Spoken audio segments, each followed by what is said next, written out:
Biotechnology has the potential to help address a range of global challenges, such as biodiversity conservation, environmental protection, and human health.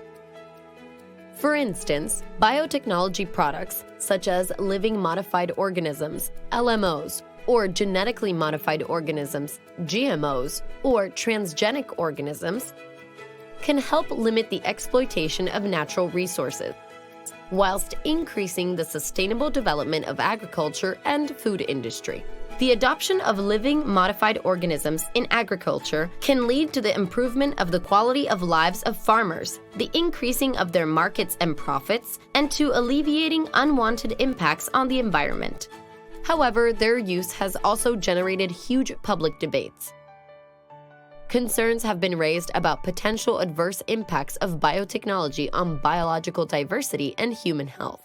This includes potential impacts on non-target organisms and the transfer of genes from cultivated species to wild relatives.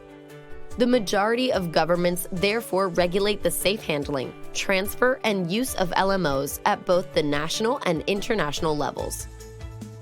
An international agreement, the Cartagena Protocol on Biosafety, specifically focuses on the safe movement of LMOs between countries. Today, national authorities, scientists, industries, farmers, and civil organizations can access information-sharing mechanisms, tools, and resources which can help facilitate the reduction of risks associated with biotechnology.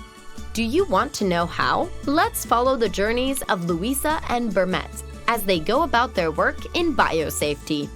Luisa is a biosafety inspector of the National Biosafety Authority in Uruguay. She needs information about a water-efficient, genetically modified maize for which an application to undertake a field trial has been submitted to her authority.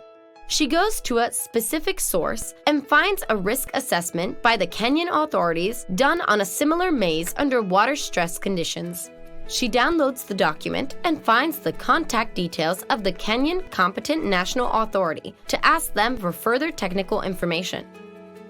At the same time, in another part of the world, we find Bermet. He is the deputy head of the State Agency for Environmental Protection and Forestry in Kyrgyzstan. As a new appointee, he needs to learn how to add his government's biosafety information into that specific source. He receives an email notifying him of a training module, now available in a virtual learning environment. The module explains how to use the source, especially to register and edit information that will be available to everyone. By enrolling in the virtual learning environment, Bermet can now manage his self-training according to his needs and time. What is this specific source of biosafety information used by Luisa and Bermet? It is the Biosafety Clearinghouse, BCH, which brings together seekers and providers of information and experiences in biosafety. The BCH was established under the Cartagena Protocol on Biosafety to assist parties in implementation efforts and places obligations on parties to share specific information. It is an online source that provides free access to relevant legal, scientific, technical, and environmental information on the handling, transfer, and use of LMOs. The BCH contains a broad range of information which supports the regulation of LMOs, including national legislation, risk assessments, and country decisions, along with a roster of biosafety experts who can provide advice to countries. The BCH is also a global network for regulators, biosafety professionals, and scientists to share their knowledge about biosafety issues. Additionally, by using the BCH, policymakers can make more informed decisions and stimulate public awareness, education, and participation in LMO regulation.